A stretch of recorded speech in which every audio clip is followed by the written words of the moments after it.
শহরে থেকে একটু দূরে এক পুরনো বাড়ির উঠানে পাওয়া যায় স্বামী স্ত্রীর পুঁতে রাখা লাশ। তবে কেন জানি পুলিশ কোনো তদন্ত না করেই তাড়াহুড়োতেই কেসটা ক্লোজ করতে একজন নিরপরাধ ব্যক্তিকে ফাঁসিয়ে দেয়। আর এই ঘটনার পর এসআই অরবিন্দ পুলিশের চাকরি থেকে 2 বছরের জন্য লং লিভ নিয়ে চলে যায়। কিন্তু টুইস্ট আসে তখনই যখন হঠাৎ একদিন অরবিন্দ ফিরে এসে জোড়া খুঁড়ে তদন্ত শুরু করে, আর এরপর থেকেই বের হয়ে আসে একের পর এক টুইস্ট। তবে অরবিন্দ যতটা জেদি আর চালাক, তার চাইতে কয়েক গুণ বেশি চালাক এই খুনি এতটাই চালাক যে সে অরবিন্দকে চিঠি পাঠিয়ে রীতিমতো চ্যালেঞ্জ করে। অরবিন্দ যতই চেষ্টা করুক না কেন তার সামনে থাকলেও সে খুনিকে ধরতে পারবে না, কারণ এই খুনির আছে হাজারো রূপ। তবে অরবিন্দ হার মানার পাত্র না। সিনিয়র অফিসারদের বাধা সত্ত্বেও সে এমন কিছু রহস্য বের করে আনে যেটা সবার মাথা ঘুরিয়ে দেয়। এমনই ভয়ঙ্কর চালাক খুনিকে নিয়ে সাসপেন্স আর টুইস্টে ভরা হার না মানা এক জেদি অফিসারের গল্প নিয়ে আজ এক্সপ্লেইন করব স্যালুট। এসআই অরবিন্দ কোনো কিছু নিয়ে বেশ চিন্তিত। মারানেলুর থানায় ঢুকেই জিজ্ঞেস করে এসআই কোথায়। কনস্টেবল জানায় এসআই তো জরুরি কাজে বাইরে গেছে, এখন এএসআই আছে। অরবিন্দ সাব ইন্সপেক্টরকে জিজ্ঞেস করে আমি এএসআই সাথে দেখা করতে চাই, সে কখন আসবে। সাব ইন্সপেক্টর বলে এখানে সবাই এসআই এর সাথে দেখা করতে আসে, যা বলার আমাকে বলো। অরবিন্দ বলে আমি আগে এই থানার এসআই ছিলাম, এখন লং লিভে আছি। এই কথা শোনা মাত্রই সবাই দাঁড়িয়ে অরবিন্দকে স্যালুট দেয়। অরবিন্দ বলে আমি মার্টিন শিবা মার্ডার কেসের কিছু ডকুমেন্টস চেক করতে এসেছি। সেই বছরের সেপ্টেম্বর মাসে চন্দন পিল্লাই নামের একজনকে ড্রাইভিং কেসের জন্য অ্যারেস্ট করা হয়, হয়তো 184 নাম্বার ফাইলে আছে। সাব ইন্সপেক্টর বলে এত পুরনো ফাইল আমরা খুঁজে দেখছি, আপনি একটু অপেক্ষা করেন বলে অরবিন্দকে এসআই এর রুমে বসতে বলে। কনস্টেবল কাগজপত্র খুঁজতে খুঁজতে সাব ইন্সপেক্টরকে বলে আমরা অরবিন্দকে এমনি সব কাগজ কিভাবে হ্যান্ড ওভার করে দিব। সাব ইন্সপেক্টর বলে তার উপর আবার লং লিভে আছে, জানি না কি অপরাধের কারণে লিভে গিয়েছিল। কনস্টেবল বলে এসআই আসা পর্যন্ত ওনাকে এভাবেই বসিয়ে রাখেন। এদিকে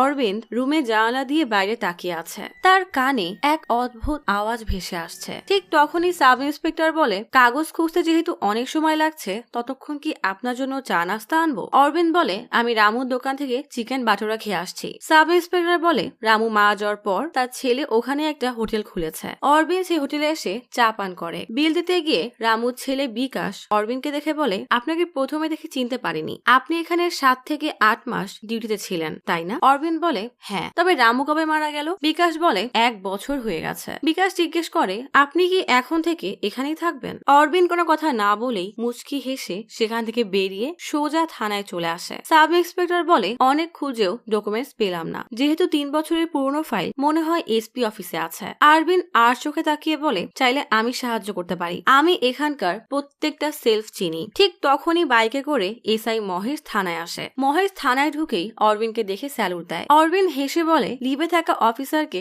স্যালুট দিতে হয় না। তখনই অরবিন্দের নজর বাইরে দাঁড়িয়ে থাকা বাইকের উপরে পড়লে সে হঠাৎ জিজ্ঞেস করে এটা সেই বাইকটা না, বলেই মহেশের থেকে চাবি নিয়ে সেই বাইক স্টার্ট দেয়। এই বাইকে করেই সে রোজ ডিউটি করত। গল্প চলে আসে তখন যখন অরবিন্দ এসআই হিসাবে এই থানায় ডিউটি জয়েন করে। একদিন সে সাব ইন্সপেক্টর মারারকে নিয়ে বাইকে করে মাঝরাতে জঙ্গলের মাঝে যায়। সেখানে গিয়ে ব্যাগ থেকে একটা কাঠের হাতুড়ি বের করে তাতে কিছু রক্ত মাখায়। এরপর হাতুড়িটা একটা ঝোপের মাঝে লুকিয়ে রাখে। জঙ্গল থেকে ফিরে আসার সময় এক মাছ বিক্রেতা তাদেরকে দেখে জিজ্ঞেস করে আপনারা এখানে কি করছেন। মারার বলে পার্স হারিয়ে গিয়েছিল তাই খুঁজতে এসেছিলাম। মাছ বিক্রেতা জোর করে মারের বাসায় বাজ পাঠিয়ে দিতে চাইলে অরবিন্দ ধমক দিয়ে তাকে সেখান থেকে চলে যেতে বলে। মাছ বিক্রেতা সরে যেতেই তারাও সেখান থেকে চলে আসে। ইন্সপেক্টর রাজান মুলির ব্যাপারে জিজ্ঞাসাবাদ করতে রামুর দোকানে আসে। রামু বলে রোজকারের মতো কাজ শেষে অটো বাসায় রেখে মুরলি এখানে এসেছিল, এরপর 1 বোতল ড্রিঙ্কস খেয়ে বাসায় চলে গেছে। রাজন বলে ওই দিনও দোকান বন্ধ করার সময় এখানে এসে 4 বোতল ড্রিঙ্কস করে। তাকে জিজ্ঞেস করা হলে বলেছিল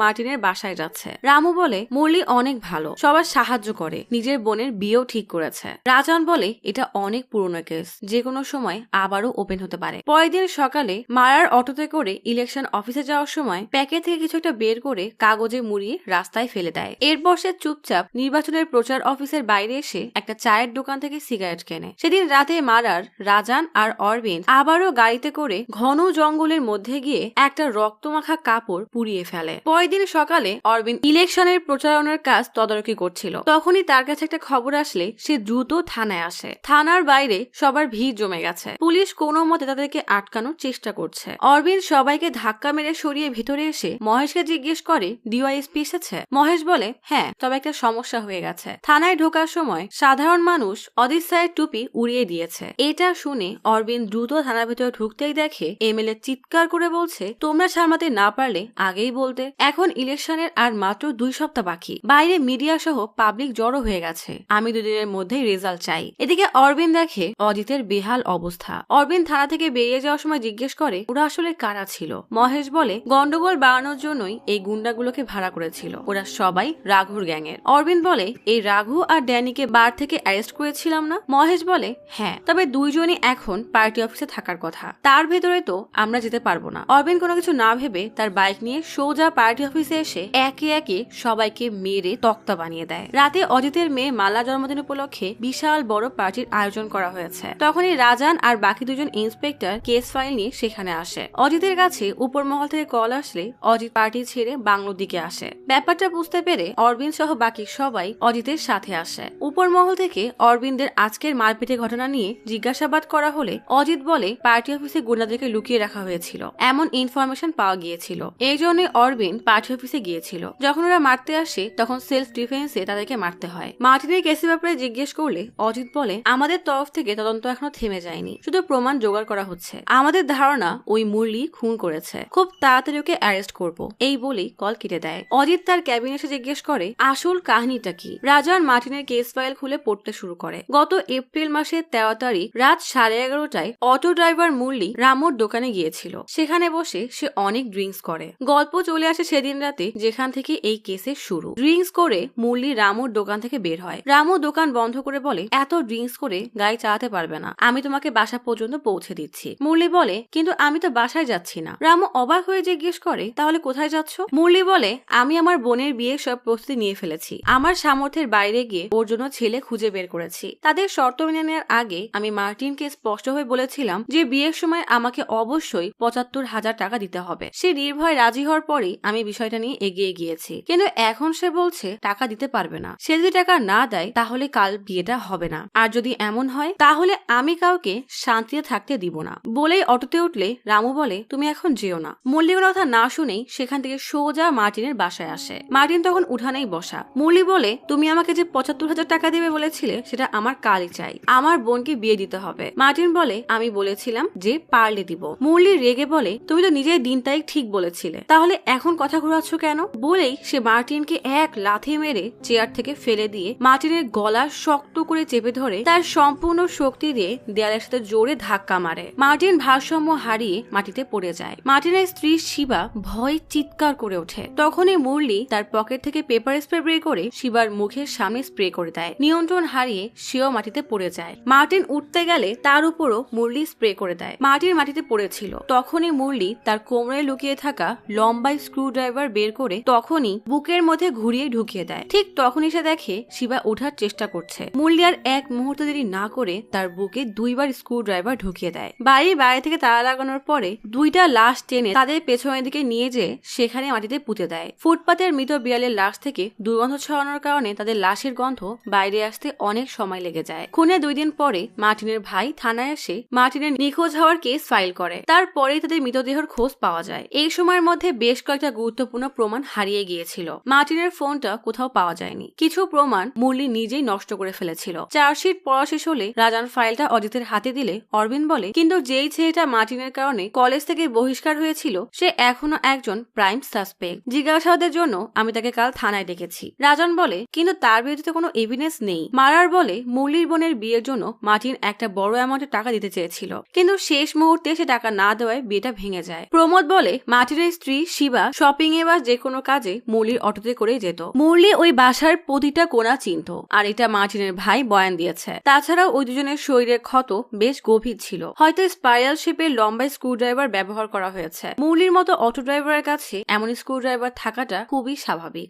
অরবিন্দ বলে কিন্তু মুরলি বয়ানে বলেছে সে এমন কিছুই করেনি। করেনি। তার কথা শুনে মনেও হয়নি যে সে মিথ্যা বলছে। ঠিক তখনই অজিতকে বাড়ির ছবি তোলার জন্য ডাকা হলে অজিত আর অরবিন্দ সেখান থেকে চলে যায়। বিদায়ের সময় অরবিন্দের ভাই ছেটা জিজ্ঞেস করে, আজ তুমি আবারও কটেজে চলে যাবে? অরবিন্দ বলে, কাল সকালে যাব। ছেটা বলে, 4টা সার্জারি পোস্টপোন করে এখানে এসেছি। বলেই সবার থেকে বিদায় নিয়ে ছেটা চলে যায়। তখনই বারান্দা থেকে অজিত অরবিন্দকে বলে, উপরে আসো। অরবিন্দ আসতেই অজিত বলে, ওরা 3জন অফিসার হিসেবে খারাপ না। আমারও মনে হয় খুনটা মুরলিই করেছে। খামোখা কোনো নির্দোষকে ফাঁসাবে এমন অফিসার ওরা নয়। অরবিন্দ বলে, আমি যখন পুলিশে জয়েন করেছিলাম তখন আমি আমার নিজের কাছে ওয়াদা দিয়েছিলাম যে আমি একজন সৎ পুলিশ অফিসার হব। আমি আপনার থেকে সবকিছু শিখেছি। না হলে বাবা যে জমি দিয়েছে তাতে চাষাবাদ করতাম। কিন্তু এখন এই কেসে আমি খুবই কনফিউজ। অজিত বলে, আমি যখন কোলভানে এসআই ছিলাম তখন একজন একটা বাচ্চাকে চাকু মেরে দিয়েছিল। আমরা লোকটাকে অ্যারেস্ট করেছিলাম, কিন্তু আদালত লোকটাকে ছেড়ে দেয়। কারণ যেই চাকু দিয়ে খুন হয়েছে পুলিশ এটা আদালতে পেশ করতে পারেনি, কারণ চাকুটা খুঁজে পাওয়াই যায়নি। খুন করার পর সেই চাকুটা সমুদ্রে ফেলে দেয়। সেই কারণে আমাকে সোজা ট্রাফিক পুলিশে ট্রান্সফার করা হয়। ডিএসপি স্যার আমাকে বলেছিল ওই চাকুর জায়গায় অন্য কোনো চাকু দেখাতে। আমি বোকার মতো সেটা না করেই সৎ ছিলাম। সেদিনে আমি ঠিক করেছিলাম যে কোনো ক্রিমিনালের কারণে নিজের ক্যারিয়ারের ক্ষতি হতে দিব না। এই ইলেকশনে যদি রুলিং পার্টি হারে তাহলে আমরা কেউই এই ডিস্ট্রিক্টে থাকতে পারবো না, কেউ আমাদেরকে বাঁচাতে আসবে না। অরবিন্দ বলে, কিন্তু মুরলি যে খুনটা করেছে সেটা কিভাবে শিওর হব? অজিত বলে, ওর এত ভালো অভিনয় দেখে তুমি মনে হয় ভরকে গেছো। এক্সপিরিয়েন্সও পুলিশের অনেক বড় একটা হাতিয়ার। 5 বছর পরে তুমি এটা বুঝতে পারবে। রাতে অরবিন্দ যখন ঘুমিয়েছিল তখনই কেউ একজন তার দরজায় কড়া নাড়ে। অরবিন্দ দরজা খুলতেই দেখে তার বড় ভাবি দাঁড়িয়ে আছে। সে জানায় এসপি স্যার তাকে 3 থেকে 4 বার কল করেছে। বলেছে স্পেশাল ব্রাঞ্চ থেকে খবর এসেছে কাল ওই মার্ডার কেস নিয়ে এসপি অফিসের বাইরে কোনো প্রোটেস্ট হবে। অরবিন্দ মেসেজটা দেখে ভাবিকে বলে, আমি ব্যাপারটা দেখছি। বলেই সে রেডি হয়ে তার সার্ভিস গান নিয়ে বের হয়ে প্রমোদকে আসতে বলে। প্রমোদ আর মার্ডারকে নিয়ে অরবিন্দ মুরলির বাসায় আসে। গাড়ি থেকে নামতেই প্রমোদ বলে, তুমি বরং মুরলিকে ডেকে আনো, মুরলি আমার কথা শোনে। অরবিন্দ কোনো কথা না বলেই মুরলির বাসায় এসে তার নাম ধরে ডাকতে থাকে। মুরলি বাইরে এসে অরবিন্দকে দেখে বলে, আপনি এখন এসেছেন কেন? বাসার ভেতরে আসেন। অরবিন্দ বলে, আমার সাথে আসো। বলেই সে মুরলিকে নিয়ে সামনে এগোতেই মারার সেখানে এসে বলে, তোমার সাথে কথা ছিল। বলেই মারার তাকে টেনে গাড়িতে বসালে মুরলি চিৎকার করে বলে, আমি কি করেছি? আমাকে ছেড়ে দিন। চিৎকার চেঁচামেচির আওয়াজ পেয়ে মুরলির বোন বাইরে বেরিয়ে আসে। এটা দেখে অরবিন্দ কোনো কথা না বলেই গাড়িতে উঠে বসে। এরপর তারা মুরলিকে নিয়ে সোজা মার্টিনের বাসায় চলে আসে। মুরলি যেন চিৎকার না করতে পারে তাই মুখে একটা কাপড় গুজে দেয়। এরপর তারা পানি ছিটিয়ে মুরলির পায়ে ছাপ নেয়। দরজাতেও জোর করে তার হাতে ছাপ নেওয়া হয়। থানায় 3rd ডিগ্রি দেওয়া রুমে নিয়ে গিয়ে মুরলিকে ভীষণ মারতে থাকে। অরবিন্দ আর সহ্য করতে না পেরে সেখান থেকে বের হয়ে যায়। পরের দিন সকালে মুরলিকে নিয়ে বিলের ধারে প্রমাণ সংগ্রহ করতে আসে। রাস্তায় তখন সাধারণ মানুষের ভিড় জমে গেছে। গত রাতে ঝোপের পাশে রাখা স্ক্রু ড্রাইভারের মতো রডটা প্রমাণ হিসেবে পেয়ে যায়। সাথে সাথেই ফরেন্সিক টিম বাকি সব প্রমাণ সংগ্রহ করতে শুরু করে। হঠাৎ ভিড়ের মধ্যে থেকে একটা ঢিল ছুঁড়ে মুরলির মাথায় মারলে তাকে থানার দিকে নিয়ে যাওয়া হয়। এদিকে পার্টির বিজয় মিছিল বের হয়েছে। অরবিন্দ তাকে সুরক্ষা দিয়ে পার্টি অফিস পর্যন্ত নিয়ে আসে। সেখানে অজিত তার পুরো টিমের সাথে গ্রুপ ফটো তোলে। অরবিন্দ পরিবার নিয়ে গাড়ির শোরুমে এসে একটা সুজুকির গাড়ি কেনে। অরবিন্দ বড় ভাইয়ের প্রতি শ্রদ্ধা রেখে তাকেই গাড়িটা চালাতে দেয়। তখনই প্রমোদ অজিতকে কল দিয়ে কিছু বললে অজিত আর অরবিন্দ এক হোটেলে চলে আসে। সেখানে অ্যালেক্স বলে, গত রাতে পেট্রোলিং এর সময় একটা গাড়ি পায়। ড্রাইভার নেশা করে গাড়ি চালাচ্ছিল। কোথা থেকে এসেছে, কোথায় যাচ্ছে এসব জিজ্ঞেস করলে উল্টাপাল্টা উত্তর দেয়। আমার মনে হয় গাড়িটা চুরি করা গাড়ি। গাড়ি থেকে নামতে বললে তল্লাশি নিলে একটা পেপার স্প্রে পাই। সাথে এই ফোনটাও ছিল। সন্দেহ হলে ফোন অন করে আমার নম্বরে কল দেই। দেখা যায় এটা মার্টিনের নাম্বার, যাকে খুন করা হয়েছে, আর এটা তারই মিসিং ফোন। লোকটা অজান্তেই মার্টিনের ফোনটা আমার কাছে রেখে দেই। অজিত জিজ্ঞেস করে, আর সেই লোক? অ্যালেক্স বলে, ড্রাইভিং এর একটা মামলা দিয়ে ছেড়ে দিয়েছি। অরবিন্দ রেগে বলে, ছেড়ে দিয়েছেন মানে কি? অজিত শান্ত হতে বলে অ্যালেক্সকে জিজ্ঞেস করে, আর কেউ জানে এই ব্যাপারে? অ্যালেক্স বলে, না, আমার সন্দেহ হচ্ছিল তাই বাকিদের অন্য গাড়ি চেক করতে পাঠাই। প্রমোদ জিজ্ঞেস করে, লোকটা কি আমাদের সাসপেক্ট লিস্টের কেউ? অ্যালেক্স বলে, না, লাইসেন্সে চন্দনমান নাম দেওয়া ছিল। অরবিন্দ জিজ্ঞেস করে, তুমি কি তাকে এই কেস নিয়ে কোনো প্রশ্ন করেছিলে? অ্যালেক্স বলে, না, তেমন কোনো প্রশ্ন করিনি। যেই কেসের কনফিউশন হয়ে গেছে সেটা নিয়ে আর কেন বা প্রশ্ন করব?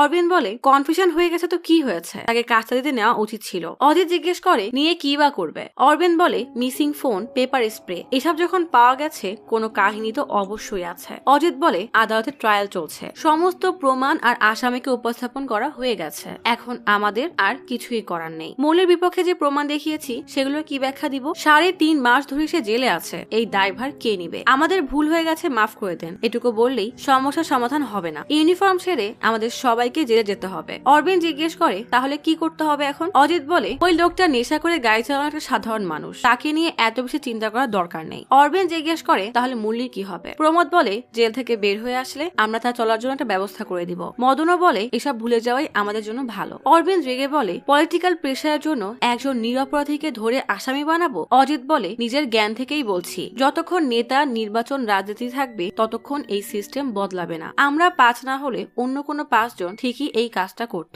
অরবিন্দ জানায় আমি এই 5 জনের একজন হতে পারবো না, কাউকে না কাউকে তো সাহস করে রুখে দাঁড়াতে হবে। অজিত রেগে ফোন ভেঙে বলে যদি এতই সাহস থাকে তাহলে যা প্রমাণ নিয়ে আয়। অরবিন্দের সাথে সাথে রেগে দেয় হাঁটা। রাতের অন্ধকারে থানায় এসে স্টোর রুম থেকে প্রমাণ খোঁজার চেষ্টা করে। সেখান থেকে বের হয়ে এক ফরেন্সিক অফিসারের কাছে আসলে সে জানায় সেদিন কিছু চুল আর ফিঙ্গার প্রিন্টও পেয়েছিলাম। মার্টিন টিউশনি করায় তাই ছোট স্টুডেন্টদের আনাগোনা ছিল, বাসায় মেহমানও ছিল। কি হতে পারে সব অ্যালেক্স স্যারের সাথে ডিসকাস করেছিলাম। অরবিন্দ জিজ্ঞেস করে মুলির ডিএনএ ছাড়া আর কারো ডিএনএ পাওয়া গেছে? অফিসার বলে না, আর মুলির ধরা পড়ার পর আর কোনো তদন্তের দরকারও ছিল না। ক্রাইম সিনে মুলির রক্তও পাওয়া যায়। অরবিন্দ কেসের সব খুঁটিনাটি তথ্য নিয়ে সিনিয়র রাজেশের কাছে এসে বললে রাজেশ বলে এটা অনেক সেন্সিটিভ কেস, কারোর সাথে এই ব্যাপারে কথা বলো না, কারণ এতে তোমার বড় ভাইও জড়িত। তখনই সেখানে অজিত আর অ্যালেক্স আসলে রাজেশ অরবিন্দকে বলে তুমি এখন যাও, পরে কথা হবে। অরবিন্দ বুঝে যায় এখানে বলে কোনো কাজই হবে না। অরবিন্দ রুম থেকে বের হয়ে একটু এগোতেই রাজেশ কল দিয়ে তাকে আবার ডাক দেয়। অরবিন্দ আসলে রাজেশ বলে আইজির পরিবার এখানে ঘুরতে এসেছে, তারা শহর সম্পর্কে ভালো জানে না, তুমি তাদেরকে গাইড করো। অরবিন্দ ভালো করে বুঝে যায় তাকে এই কেস থেকে সরানোর চেষ্টা করছে, কিন্তু সিনিয়রকে কিছু বলার ক্ষমতা তার নেই। অরবিন্দ আইজির পরিবারকে মিউজিয়ামে ঘোরাতে নিয়ে আসে। কিছুক্ষণ পর রাজেশ ওয়াকিটকিতে অরবিন্দকে অর্ডার দিয়ে বলে আইজি বিকালের ফ্লাইটে আসবে, তাকে রিসিভ করে যেখানে যেখানে যাবে তার সাথে থাকবে। অরবিন্দ রেগে ওয়াকিটকি বন্ধ করে দেয়। এরপর সে মহারাষ্ট্রের আইজির কাছে তার পারিবারিক এবং ব্যক্তিগত কারণ দেখিয়ে 4 অক্টোবর 2017 থেকে 5 বছর পর্যন্ত ছুটির আর্জি জানায়, আর তার আর্জিটা মেনে নেওয়া হয়। গল্প চলে আসে 2 বছর পরে। হায়দ্রাবাদের রামারেড্ডি ল একাডেমির ছাদে দিয়া এসে দেখে অরবিন্দ ঘুড়ি উড়াচ্ছে। দিয়া বলে সোফা কিনতে টাকা লাগবে। অরবিন্দ জানায় আমার অ্যাকাউন্টে 6000 টাকা আছে। দিয়া বলে বাকিটা আমি দিচ্ছি, কিন্তু পরে আমাকে শোধ দিয়ে দিবে। মালা কল দিলে অরবিন্দ রিসিভ করে না। বাসান্ত সোফা এনে অরবিন্দ বেশ খুশি। মালা আবারও কল দিলে অরবিন্দ কল কেটে দেয়। দিয়া জিজ্ঞেস করে মালার সাথে কথা বলতে কি সমস্যা? অরবিন্দ বলে আমি এখনো প্রস্তুত না। দিয়া বলে বাকিদের কথা না হয় বুঝলাম, কিন্তু মালার দোষ কি? অরবিন্দ বলে ও আমার অতীতেরই একটা অংশ, আমি আর সেগুলো মনে করতে চাই না, আগে কোর্স কমপ্লিট করি তারপর বাকি সব দেখবো। তখন এবার মালা কল দিলে দিয়া রিসিভ করে দেয়। অরবিন্দের মালার সাথে কথা বলা ছাড়া আর কিছুই করার থাকে না। মালা জানায় 2 অক্টোবর তার আশীর্বাদ আর 4 নভেম্বর বিয়ে। আসলে অরবিন্দ মালার চাচা হয়। অরবিন্দ চুপ করে থাকলে মালা ফোনটা অজিতকে ধরিয়ে দেয়। অজিত বলে 2 সপ্তাহ আগে চলে আসিস। অরবিন্দ কোনো উত্তরই দেয় না, শুধু এইটুকু বলে আমার সাথে আরো একজন আসবে। অরবিন্দ বিয়ে বাড়িতে দিয়াকে সাথে নিয়ে আসে। সবাই দিয়ার দিকে অবাক হয়ে তাকিয়ে আছে। রাত অনেক হয়ে গেলে সবাইকে অজিত ঘুমাতে যেতে বলে। ফ্রেশ হয়ে অরবিন্দ অজিতের কাছে এসে ওয়াকিটকিতে কথা শুনলে অরবিন্দ বলে অনেকদিন পর শুনলাম। অজিত জিজ্ঞেস করে দিয়ার বাবা মা কোথায়? অরবিন্দ বলে তারা পুনেতে থাকে, বাবা লেফটেন্যান্ট, আমার সাথে কথা হয়েছে। ওয়াকিটকিতে বারবার অজিতকে ডাকায় সে চলে যায়। বিয়ের জন্য গয়না কিনতে সবার সাথে অরবিন্দ এসেছে। বসে থাকতে থাকতে ক্লান্ত হয়ে যাওয়ায় হঠাৎ ঘাড় ঘোরালে দেখে সামনে মুরলির বোন। সে সামনের দোকানে সেলস গার্লস এর কাজ করছে। মুরলির বোন অরবিন্দকে দেখে দৌড় দিলে অরবিন্দ তার পিছু পিছু এসে জিজ্ঞেস করে তুমি মুরলির বোন না? মেয়েটা বলে প্লিজ কাউকে বলবেন না, আমি মুরলির বোন জানতে পারলে আমার চাকরি থাকবে না। আপনি তো জানেন না হাইকোর্টের রায় দিয়েছে, মুরলিকে যাবজ্জীবন কারাদণ্ড দেওয়া হয়েছে। এখনো শান্তি হয়নি আপনার? জমি জমা বিক্রি করে কেস লড়ছিলাম, কিন্তু আপনাদের মতো মানুষের সাথে আমরা গরিব মানুষরা কতক্ষণ বা লড়াই করতে পারবো? মরতে ভয় লাগে, তাই বাঁচার জন্য পরিচয় গোপন রেখেছি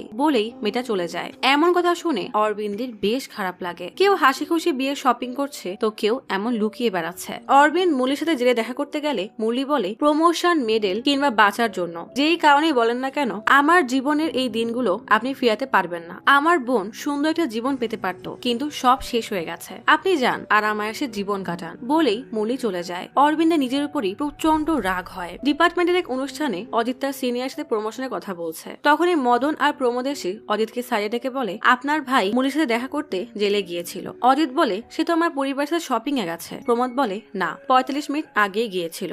দুজন 20 মিনিটের মতো কথা বলেছে। সেখান থেকে বের হওয়ার সময় অরবিন্দ সেশন বিচারক বালা কৃষ্ণের সাথে অ্যাপয়েন্টমেন্ট নেওয়ার কথা বলছিল। অজিত রাধিকাকে কল দিয়ে জিজ্ঞেস করে অরবিন্দ কোথায়? রাধিকা বলে একটা গুরুত্বপূর্ণ কাজ আছে বলে বাইরে গেছে। প্রমোদ বলে সেই সময় হুমকির জন্য চুপ করেছিল, কিন্তু এখন অবস্থা বদলে গেছে। মুরলির রায়ের একদিন পরে এভাবে গিয়ে দেখা করা আর বিচারকের অ্যাপয়েন্টমেন্ট নেওয়া নিশ্চয়ই কোনো গন্ডগোল তো আছে। অজিত অরবিন্দকে কল দেয়, কিন্তু অরবিন্দের ফোন বন্ধ। মদন জিজ্ঞেস করে অরবিন্দের কাছে তো মুরলি বাদে আর কোনো প্রমাণ নেই। অজিত গাড়িতে ওঠার সময় বলে ওই যে ড্রাইভিং মামলার চন্দন আছে না? অজিতের উপায় না পেয়ে অরবিন্দের উপর নজর রাখার জন্য ডিটেকটিভ হায়ার করে, সাথে সাথে তার ফোনও ট্র্যাক করে। অরবিন্দ মানার রেনুল থানার দিকে যাচ্ছে শুনে অজিত সেখানের সিআই মহেশকে কল দিতে বলে। প্রমোদ বলে মহেশ তখন কনস্টেবল ছিল, সে মূলের কেসের বেশি কিছু জানতো না, আমরা কোনো ভুলই করিনি। এখন যদি এই বিষয়ে কথা বলি তাহলে সন্দেহ হতে পারে, তাছাড়া সে আমাদের পক্ষে থাকবে কিনা এটাও জানি না। আমাদের এএসআই সাজানা তো ওখানেই থাকে। মহেশও ফাইল খুঁজতে গিয়ে অনেক নিচে ফাইলটা খুঁজে পায়। সাজানকে বলে ভালো করে সব ফাইল চেক করো। এদিকে ডিটেকটিভ অজিতকে জানায় অরবিন বিচারকের সাথে বিকাল 4টায় অ্যাপয়েন্টমেন্ট পেয়েছে। অজিত বলে অরবিন যেন কোনোভাবেই ওই এলাকা থেকে সন্ধ্যার আগে বের না হতে পারে। অরবিন ফাইলের সব ছবি তুলে নেয় যেন সে বিচারককে দেখাতে পারে। মহেশ বলে আজ যেসব কথা বলছেন সেগুলো সেদিন বললে আপনি একা হতেন না, আপনার সাথে আমিও থাকতাম। অরবিন বলে মুখে সৎ অফিসার হওয়া আর সৎ অফিসার হিসেবে কাজ করার মধ্যে অনেক পার্থক্য থাকে। কনস্টেবল চন্দন চাঁদের ঠিকানা পেয়ে যায়, কিন্তু মহেশ আসলে সেটা লুকিয়ে ফেলে। সাজানকে দিলে সাজান লুকিয়ে সেটা ছবি তুলে কাগজটা ছিঁড়ে ফেলে। প্রমোদ মহেশকে কল দিয়ে জিজ্ঞেস করে ফাইলটা পেয়েছো? মহেশ বলে হ্যাঁ পেয়েছি। প্রমোদ বলে সাজানকে ফোনটা দাও। প্রমোদ সাজানকে বলে তুমিও মহেশের সাথে আসবে আর ফাইল তোমার কাছেই রাখবে। কল কেটেই সাজান অরবিন্দের কাছ থেকে ফাইল নিয়ে বলে ফাইলটা আমার কাছে রাখতে বলেছে। মহেশ আর সাজান ফাইল নিয়ে চলে গেলে অরবিন্দ বাইরে এসে দেখে তার গাড়ি ট্রাফিক পুলিশ নিয়ে যাচ্ছে। অরবিন্দ দৌড়ে গিয়ে বলে এটা আমার গাড়ি। ট্রাফিক পুলিশ বলে এখানে কোনো পার্কিং জোন নেই। অরবিন্দ বলে কই, যখন এসেছিলাম তখন তো ছিল না। পুলিশ বলে অফিসে গিয়ে জরিমানা দিয়ে গাড়ি নিয়ে নিও। অরবিন্দ অনেক অনুরোধ করলেও সার্জেন্ট থেকে পাত্তাই দেয় না।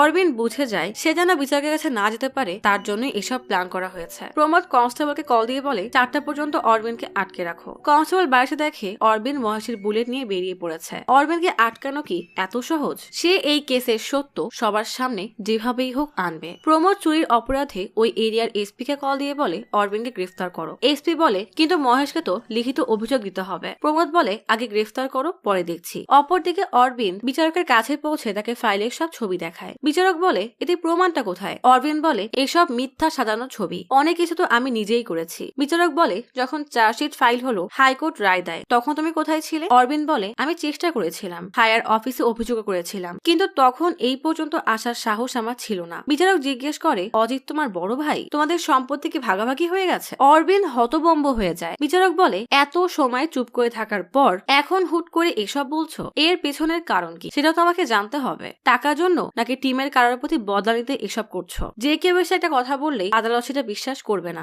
এমন কোনো প্রমাণ আছে যেটা দেখে কেউ না বলতে পারবে না? অরবিন্দ বলে আছে, চন্দন লাল পিল্লাই। বিচারক বলে তাহলে তাকে নিয়ে আসো, তার ঠিকানা, নম্বর বা গাড়ির নাম্বার এগুলো দেখাও। তখন বিচারকের কাছে পি এসে বলে বাইরে ভেনগ্রামের ইন্সপেক্টর যোশী এসেছে। যোশী ভেতরে এসে বলে অরবিন্দের নামে কমপ্লেইন আছে, সে থানা থেকে বাইক চুরি করেছে, খবর পেয়েছি সে এখানেই আছে। অরবিন্দ অবাক হয়ে যায়। যোশী কনস্টেবলকে বলে বাইকের পেপার চেক করে থানায় আসেন আর অরবিন্দকে জিপে উঠতে বলে। কনস্টেবল কাগজ চেক করে দেখে এটা অরবিন্দের নামে রেজিস্টার করা। অরবিন্দ মুচকি হেসে যোশীর কাছ থেকে কাগজ আর চাবিটা নিয়ে নেয়। বিয়ের কেনাকাটা শেষে সবাই ফিরে এসেছে। অজিত গম্ভীর হয়ে বসে আছে। অরবিন্দ আসে রাধিকা জিজ্ঞেস করে কোথায় গিয়েছিলি? রাধিকা অজিতকে একটা প্যাকেট ধরিয়ে দিয়ে বলে ওকে দিয়ে দাও। অজিত ভেতরে ভেতরে রাগে ফুঁসতে থাকলেও সবার সামনে কিছুই বলে না। পাত্রপক্ষ আসলে মালা কথাবার্তার এক পর্যায়ে অরবিন্দ আর দিয়াকে ডেকে সবার সাথে পরিচয় করিয়ে দেয়। সেলফি তোলার জন্য মালা অজিতের কাছ থেকে মোবাইল নিয়ে আসে। ছবি তুলে মালা ফোন অরবিন্দের হাতে দিলেই অরবিন্দ ছবি দেখতে দেখতে হঠাৎ খেয়াল করে মোবাইলে সেই চালানের ছবি। এরই মধ্যে অজিত ফোন চাইলে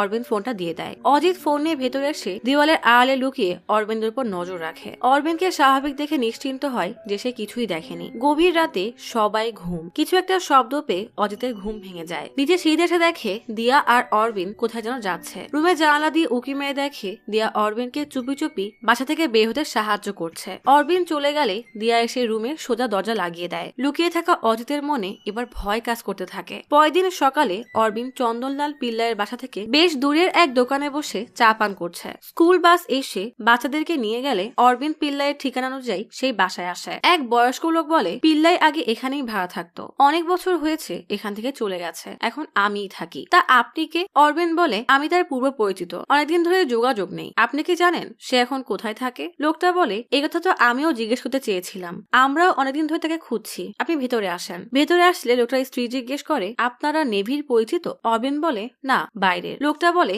আমিও সেটাই ভাবছিলাম, ব্যাচমেট তো হতে পারবেন না। অরবিন্দ জিজ্ঞেস করে বাসা নেওয়ার সময় কোনো এগ্রিমেন্ট আছে? লোকটা বলে যাকে উপরওয়ালা পাঠিয়েছে তার মতো মানুষের কাছ থেকে এগ্রিমেন্ট? আমরা তার কাছ থেকে একটা টাকাও নেইনি, আমাদের অনেক বয়সে সন্তান হয়। চন্দন পিল্লাই 6টা মন্দিরে গিয়ে আমাদের জন্য পূজা করেছিল। শোকেসে একটা মূর্তি দেখালে অরবিন্দ জিজ্ঞেস করে সব মিলিয়ে কত টাকা লেগেছিল? আসলে আমিও এমন একটা মূর্তি চাই। লোকটা বলে আমাদের 4.5 লাখের মতো লেগেছিল। সন্তানের জন্য টাকা কোনো কোনো ব্যাপার না। অরবিন জিজ্ঞেস করে কতদিন হয়ে গেছে এখান থেকে চলে গেছে। লোকটা বলে প্রায় 3 বছর। আমরা কোম্পানির ফ্ল্যাটে থাকতাম, তাই সে এখানে থাকতো। এরপর সে নেভি ছেড়ে দিয়ে কল্যাণ গ্রামের আশেপাশে কোথাও থাকতো এমনই শুনেছিলাম। আমরা অনেক খোঁজ করেছি কিন্তু পাইনি। আমার মনে হয় সে শুধু আমাদের জন্যই এসেছিল, আবার আশীর্বাদ দিয়ে চলেও গিয়েছে। অরবিন বুঝে উঠতে পারে না এমন ভালো মানুষ কি সত্যিই কোনো অন্যায় করতে পারে। রাতে জগিং এর সময় অরবিন দিয়াকে বলে আমি এই কেসের সত্য সামনে আনলে আমার এবং ভাইয়ের 5 বছরের জেল হবে। এতে আমাদের পরিবার আর তোমার উপরে প্রভাব পড়বে। দিয়া বলে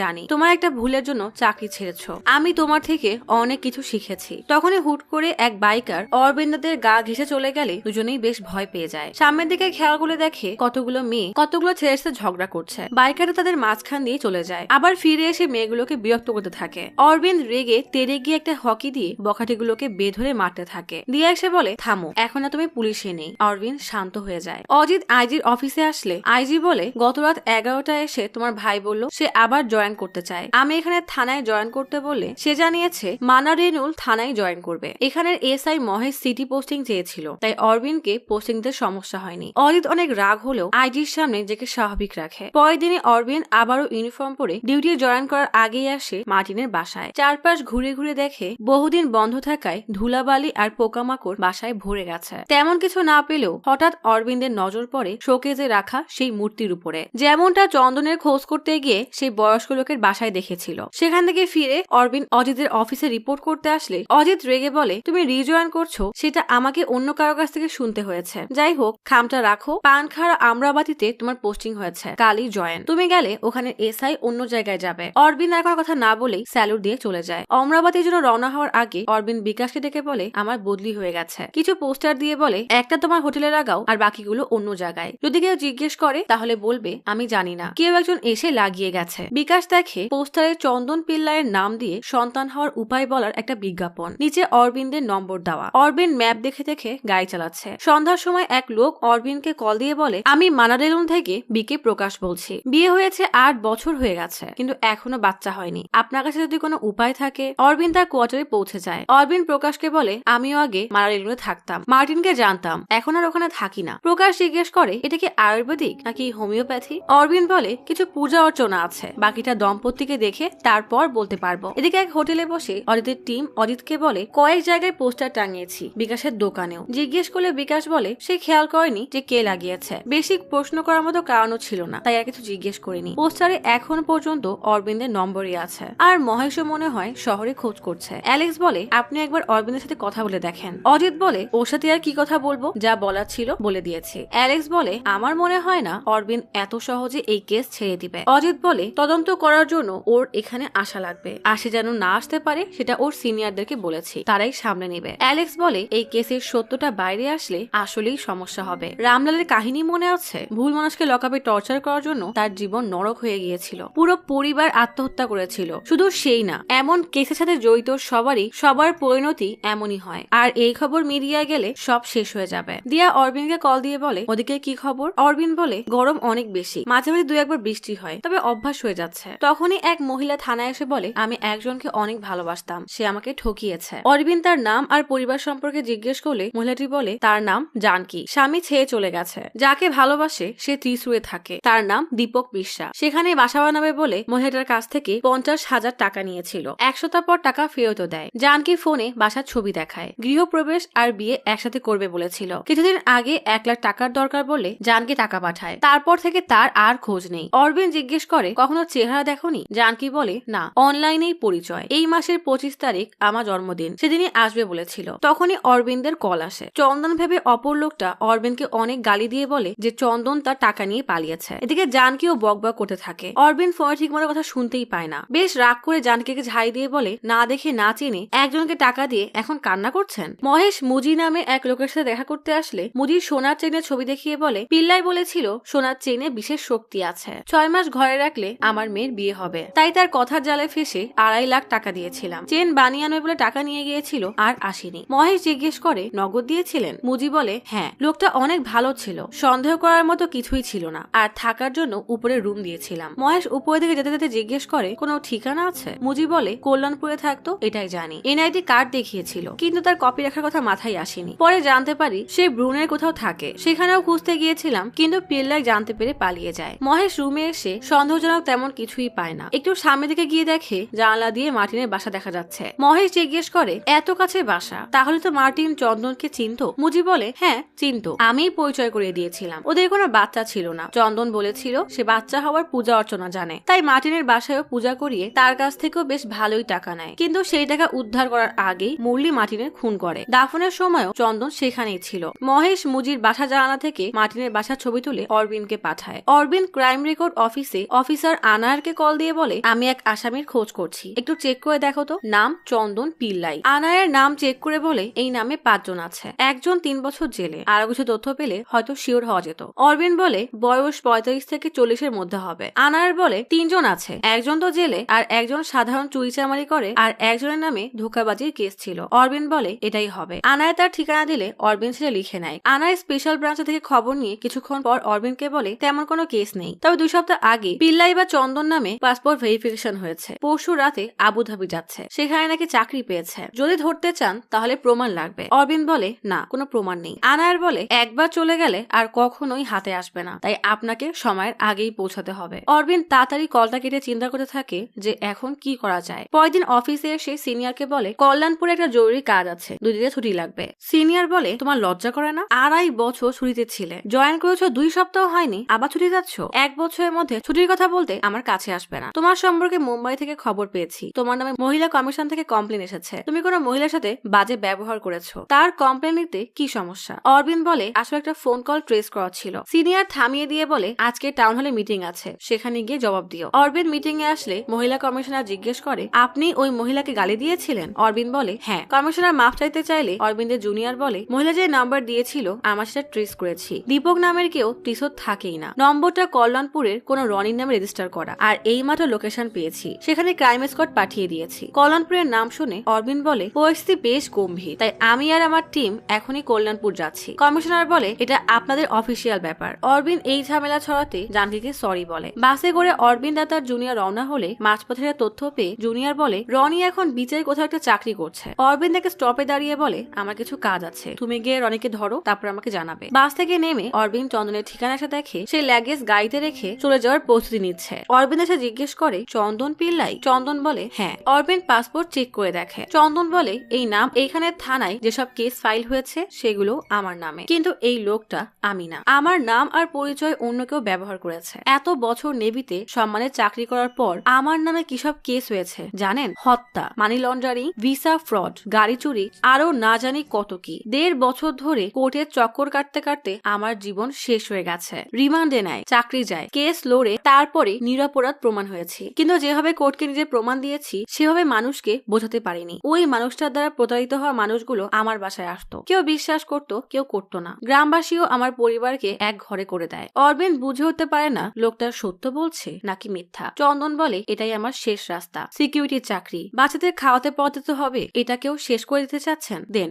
আরো যত কেস পারেন দিয়ে দেন। অরবিন চন্দনের একটা ছবি তুলে মহেশকে পাঠায়। মহেশকে পাঠিয়ে বলে এখনই মোদির সাথে দেখা করে কনফার্ম হও যে এটাই চন্দন কিনা। মহেশ বলে আমি আসলে একটা শ্রাদ্ধের কাজে এসেছি, গত রাতে মারার স্যার হার্ট অ্যাটাক করে মারা গেছে। অজিত চিতার দিকে তাকিয়ে বলে মারার তো বেঁচে গেল। কিছুক্ষণ অপেক্ষা করার পর মহেশ অরবিনকে কল করে জানিয়ে দেয় যে এটা সেই চন্দন না। অরবিন লোটাকে ধন্যবাদ জানিয়ে চলে যাওয়ার সময় কি মনে করে আবারও ফিরে এসে চন্দনকে মাটির ছবি দেখিয়ে বলে এই লোকটাও কি খোঁজ করতে এসেছিল? চন্দন বলে হ্যাঁ, আশেপাশে বাড়ি খোঁজার নাম করে আমার এখানে এসেছিল। পরে কথায় কথায় আমার ব্যাপারে অনেক কিছু জিজ্ঞেস করে। এর 5 দিন পর আমি খবরের কাগজে তার খুনের খবর দেখলাম, এই জন্যই তার চেহারা আমার মনে আছে। অরবিন এই খবরটা শুনে বেশ চিন্তায় পড়ে যায়। অরবিন জানকীর বয়ফ্রেন্ড রনিকে খুঁজতে নদীর ধারে আসে। সেখানে জুনিয়র ইন্সপেক্টর সুপ আগে থেকেই তার জন্য অপেক্ষা করছে। এক ফেরিওয়ালাকে ধরে বলে তুমি এই মহিলাদেরকে কল করে ঠকাও তাই না? রনি বলে আমি রেজি নামের একজনকে আমার এই সিম কার্ড দিয়েছিলাম, জাহাজে চাকরি পাইয়ে দেওয়ার জন্য বিদেশে কল করতে হয়। রেজি মাদালাজে টুরিস্ট ডিপার্টমেন্টের কাজ করে। সে নিজে এসে এখানে ইন্টারভিউ নিয়েছিল।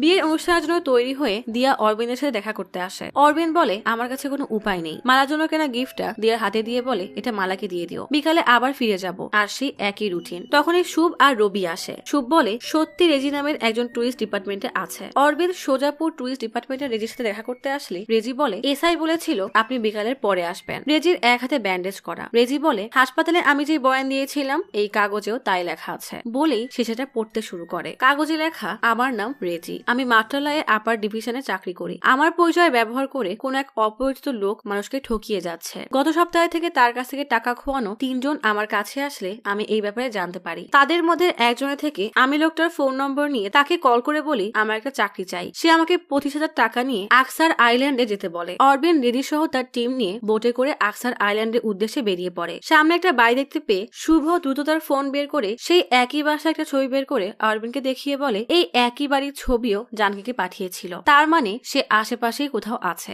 আইল্যান্ডের পেছনের দিকে নৌকা ভিড়ালে রেজি বলে আমি কাউকে না জানিয়ে একা একটা নৌকা নিয়ে এখানে এসেছিলাম। আমার সঙ্গে একটা চাকুও ছিল, ভেবেছিলাম হয়তো প্রয়োজন হতে পারে। আমি জানতে চেয়েছিলাম কে সেই লোক আর সে কেনই বা আমার নাম ব্যবহার করছে। আমি এখানে প্রায় আধা ঘন্টা অপেক্ষা করলাম, এরপর সে এখানে আসলো। আসলে সে এখানে কোথাও লুকিয়ে আমার উপর নজর রাখছিল। সে বুঝে গিয়েছিল আমি এখানে কেন এসেছি। সে কে এটা জিজ্ঞেস করতেই আমার মুখের উপরে পেপার স্প্রে মারে। এরপর একটা লোহার রড দিয়ে আমার মাথায় বেশ কয়েকবার বাড়ি মারলে আমি অজ্ঞান হয়ে যাই। এখানে এখনো রক্তের দাগ আছে। অরবিন দেখে সত্যি সেখানে রক্তের দাগ। রেজি বলে আমি মারা গেছি ভেবে সে আমাকে এখানে ফেলে রেখে চলে যায়। কিছু মহিলা আমাকে দেখতে পেয়ে লোকজনকে ডাক দেয়। একটু সামনে এগোতেই তারা একটা মরা কুকুরের লাশ দেখতে পায়। রেজি বলে ওই লোকটা একটা কুকুরকে মেরে রেখে গিয়েছিল যেন দুর্গন্ধ পেয়ে কেউ এখানে এসে আমার লাশটা না খুঁজে পায়। অরবিন বলে লোকটা দেখতে কেমন ছিল? রেজি বলে ফর্সা, লম্বা, হাতে একটা লম্বা কাটার দাগ ছিল। অরবিন্দের এবার বেশ সন্দেহ হয়। অরবিন্দ আর এক মুহূর্ত দেরি না করে মুজির কাছে এসে জিজ্ঞেস করে চন্দন দেখতে কেমন। মুজিও প্রায়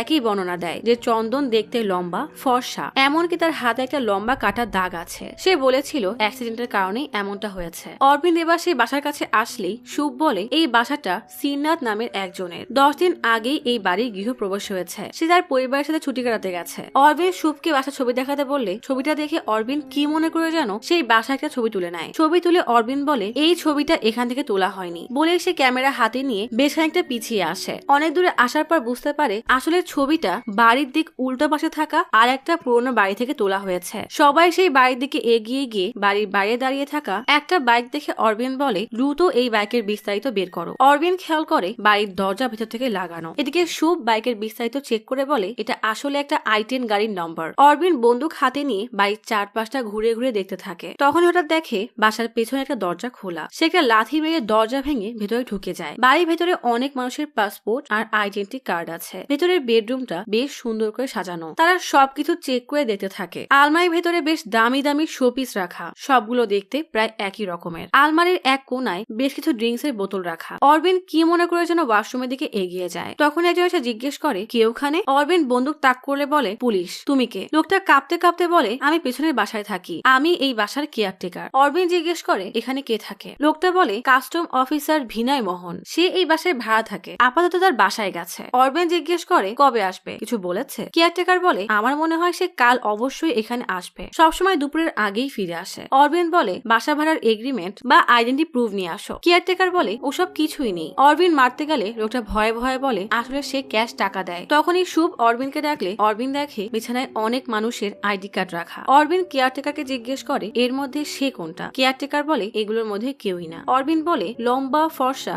আর হাতে কাটা দাগ আছে? কেয়ারটেকার বলে হ্যাঁ, এটাই বিনয় মোহন স্যার। অরবিন্দ বুঝে যায় এটাই সেই লোক। রাতে অন্ধকার ঘরে মহেশ আইডি কার্ড সহ বাকি মানুষদের বিস্তারিত দেখছে। অরবিন্দ বলে মার্টিনের একটা বাচ্চার প্রয়োজন ছিল। মুজি তার মেয়েদের বিয়ের ব্যবস্থা করতে চেয়েছিল। জানকীর একজন সাথীর দরকার ছিল আর রনির একটা চাকরির প্রয়োজন ছিল। সবার এই অসহায়ত্বটাই ও টার্গেট করেছিল। মহেশ বলে কিন্তু মার্টিন তো চন্দনকে খুঁজতে গিয়েছিল। অরবিন্দ বলে হ্যাঁ, রেজিও ওই দ্বীপে চন্দনকে খুঁজতে গিয়েছিল। ওরা দুইজনই তার আসল পরিচয় জেনে গিয়েছিল। আর এদিকে আমরা মুরলিকে নিয়ে পড়েছিলাম। তোমার বাইকের চাবিটা লাগবে, কাল সকালে জন কনস্টেবলকে নিয়ে আবার এখানে ফেরত আসতে হবে। মহেশ বাইকের চাবি দিলে অরবিন্দ টিটকারির হাসি হেসে বলে ইচ্ছা করে আমাকে 1000 মাইল দূরে ট্রান্সফার করেছিল, কিন্তু কেউ ভাবিনি আবার আমাকে সেই প্রথম থেকেই শুরু করতে হবে। সব প্রমাণগুলোকে একসাথে জোড়া দেওয়ার জন্য আমাদের ওর বয়ান, নাম আর ওর চেহারা চাই। বলেই অরবিন্দ তার সেই বাইক নিয়ে বেরিয়ে পড়ে। আর যাওয়ার সময় শুভ আর রবিকে ভালো করে নজর রাখতে বলে। অরবিন্দ এলাকায় স্থানীয় থানায় এসে এসআই এর সাথে দেখা করতে চাইলে সেখান থেকে জানানো হয় এসআই জরুরি কাজে পাশে শ্মশানে গেছে। অরবিন্দের উপায় না পেয়ে ঠিকানা নিয়ে সেখানেই চলে আসে। সেখানে আসতেই অরবিন্দ বুঝতে পারে একজনের লাশ পোড়ানো হচ্ছে।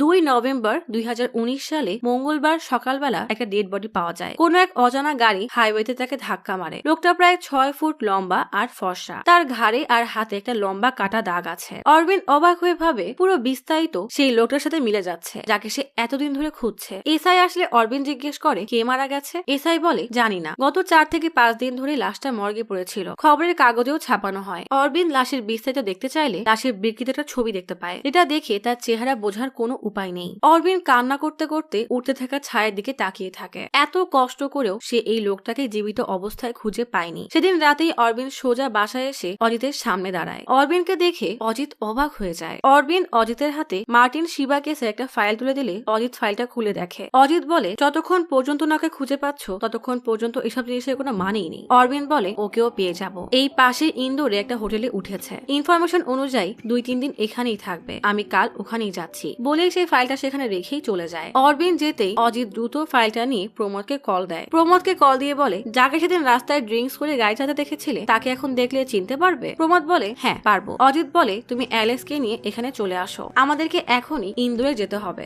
অজিত সোজা তার ঘরে এসে ব্যাগ গোছাতে গোছাতে স্ত্রীকে বলে, 2 দিনের ট্রিপে যাচ্ছি, আমার জিনিসপত্র গুছিয়ে দাও। অজিতের স্ত্রী অবাক হয়ে বলে, এত রাতে কোথায় যাচ্ছ? কাল মালা চলে যাচ্ছে। অজিত রেগে বলে, জলদি ব্যাগ গোছাও। কিছুক্ষণ পর প্রমোদ অ্যালেক্সকে নিয়ে সেখানে চলে আসে। ছাদ থেকে অরবিন্দ বাসার বাইরে গাড়ি যাতে দেখে বুঝতেই পারে তার প্ল্যান কাজ করেছে। সে দ্রুত তার ল্যাপটপ অন করে স্টেট পুলিশকে কল করে বলে, স্টেট পুলিশের অনুমতি ছাড়া 3 জন পুলিশ অফিসার একটা মামলা তদন্তের জন্য ইন্দোর যাচ্ছে। তাও এমন একটা মামলা তদন্ত যার রায় উচ্চ আদালত শুনিয়ে দিয়েছে। সেই মামলার সাথে সম্পর্কিত কিছু গুরুত্বপূর্ণ প্রমাণ তাদের কাছে আছে, যা সঠিকভাবে আদালতে উপস্থাপন করা প্রয়োজন। অফিসারদের নাম হলো ডিওয়াইএসপি অজিত, ইন্সপেক্টর অ্যালেক্স আর এসআই প্রমোদ। বলেই কল কেটে দেয়। গাড়ি নিয়ে অজিত, অ্যালেক্স আর প্রমোদ ইন্দোরের হাইওয়ের দিকে যাচ্ছে। তখনই হঠাৎ স্টেট পুলিশ তাদের গাড়ি থামায়। সকলের পরিচয় নিশ্চিত হয়ে জিজ্ঞেস করে, আপনারা ইন্দোরে কেন যাচ্ছেন? অজিত বলে, পার্সোনাল ট্রিপ। এরপর তারা কোনো কথা না শুনে গাড়ি চেক করে দেখতে চায়। অজিত তাদেরকে আটকালে তারা জানায়, আমাদের কাছে অর্ডার আছে। উপায় না পেয়ে পুরো গাড়ি চেক করা হয়। অজিতের ব্যাগে ইনভেস্টিগেশন ফাইল পেয়ে সজীব জিজ্ঞেস করে, পার্সোনাল ট্রিপে এটা কেন নিয়ে যাচ্ছেন? অজিত বলে, কেসের সাথে জড়িত কিছু ইনফরমেশন জানার দরকার ছিল। সজীব বলে, কিন্তু কোর্ট তো কেসটা ডিসমিস করে দিয়েছে, এর কোনো কোর্ট অর্ডার আছে? অজিত কোনো উত্তর দিতেই পারে না। সজীব বলে, আমাদের সাথে চলুন। বিচারকের রুমের বাইরে অজিত অনেকক্ষণ যাবত অপেক্ষা করছে। তখনই অরবিন্দ সেখানে আসলে অজিত বলে, তুমি তো জিতেই গেছো, এখন কি চাও? এখন কি সত্যি বলার জন্য সরকারি সাক্ষী হয়ে যাবে? অরবিন্দ বলে, পলিটিক্যাল পার্টি জোর করে আমাদেরকে দিয়ে এসব করিয়েছিল। অজিত স্যারের আন্ডারে পুরো কেসে তদন্ত হয়েছে, আমি এটাই বয়ান দিব। সজীব ফাইল নিয়ে বিচারকের কাছে আসলে অরবিন্দ বলে, ফাইলে এটাও লেখা আছে যে মার্টিন শিবা কেসের অভিযুক্ত এখন আর বেঁচে নেই। কেউ বডি ক্লেম করতে আসেনি বলে থানা থেকে তার বডি জ্বালিয়ে দেওয়া হয়। আমাদের কাছে তার নাম বা অন্য কোনো ইনফরমেশন নাই। আমি শুধু মুরলিকে বিনা দোষে জেল খাটতে দিতে চাইনি। এরপর তাদের ভেতর থেকে ডাকা হলে সবাই একসাথে বিচারকের সামনে আসে। কোর্ট থেকে বেরিয়ে অরবিন্দ দিয়াকে কল করে বলে, কালকের মধ্যেই মুরলি ছাড়া পেয়ে যাবে। আমি কোয়ার্টার থেকে কিছু জরুরি জিনিস নিয়ে বাসার দিকে যাচ্ছি, জ্যাম না থাকলে কাল সকালের মধ্যেই পৌঁছে যাব। দিয়া বলে, ভার্সিটির ডিন তোমাকে মেইল করেছে, হয়তো কোর্স ডিটেইলস আর তোমার ফিউচার প্ল্যান জানতে চেয়েছে। অরবিন্দ বলে, এখন প্ল্যান হলো সাসপেন্ড আর এরপর শাস্তি, তাই ভবিষ্যতে কি হবে আমি জানি না। আজ আমার নিজেকে অনেক মুক্ত লাগছে, অনেকদিন পর শান্তিতে ঘুমিয়েছি। কিছুক্ষণ পর অরবিন্দ হাইওয়ের কাছে চা খাওয়ার জন্য গাড়ি থামায়। হঠাৎ ব্যাগ খুলতে দেখে তার ব্যাগে কিছু চিঠি আছে। কি মনে করে যেন একটা চিঠির খাম খুলে দেখে তাতে লেখা, আপনি আমার কাছাকাছি আছেন সেটা আমি জানি। আপনি যদি একজন চালাক অফিসার হন তাহলে আমি তার থেকেও বেশি চালাক চোর। তাই জীবনে যদি কখনো আমি আপনার সামনে যাই আমি আপনাকে চিনতে পারবো, কিন্তু আপনি আমাকে চিনতে পারবেন না। চিঠি নিচে লেখা, ইতি পিল্লাই চন্দন, মানে মোহাম্মদ সিরাজ রাধাকৃষ্ণা, মানে এই লোকের আসল পরিচয় কেউই জানে না। অরবিন্দ খামের উপর দেখে তাতে অক্টোবর 30 তারিখে স্টাম্প দেওয়া। চিঠিটা বাতাসে উড়ে যায়। অরবিন্দ কি মনে করে তার পিছু করতে গিয়ে দাঁড়িয়ে দাঁড়িয়ে নিজেকে বলে, এটা তোমার মৃত্যুর আগে লেখা চিঠি। এটা লেখার সময় তুমি কখনো ভাবতেও পারোনি এতগুলো নাম ব্যবহারকারী তুমি মৃত্যুর সময় কোনো নাম পাবে না, আর তোমার মৃত্যুর একমাত্র প্রত্যক্ষদর্শী হব আমি। বাকি সবার মতো অরবিন্দ ডিপার্টমেন্টের চাপে পড়ে কেসের কোনো প্রমাণ না পেয়ে কেস বন্ধ করতে একজন নিরপরাধ মানুষকে ফাঁসিয়ে দেয়। কিন্তু তার বিবেকের কাছে আটকে গিয়ে অরবিন্দ 2 বছর পর আবারও ফিরে আসে সেই নিরপরাধ মানুষকে বাঁচানোর জন্য, আর এই সবকিছুর আসল মাস্টারমাইন্ডকে ধরার জন্য। আমরা পরিস্থিতির চাপে পড়ে অনেক সময় অন্যায় করতে বাধ্য হই, কিন্তু দিন শেষে আয়নার সামনে দাঁড়িয়ে সেই অপরাধকে ভেবে যখন লজ্জায় মাথা নিচু করি সেটাই আসল মনুষ্যত্ব। আর যে অন্যায় করার পরও বুক ফুলিয়ে সেটা ঢাকার জন্য আরো অন্যায় করে সে হচ্ছে নির্লজ্জ। তবে দিন শেষে অরবিন্দের মতো সৎ মানুষ পাওয়া খুবই কষ্টসাধ্য। যারা নিজের ভবিষ্যতের কথা না ভেবে একজন নিরাপদ মানুষকে বাঁচায় তাদের জন্য স্যালুট।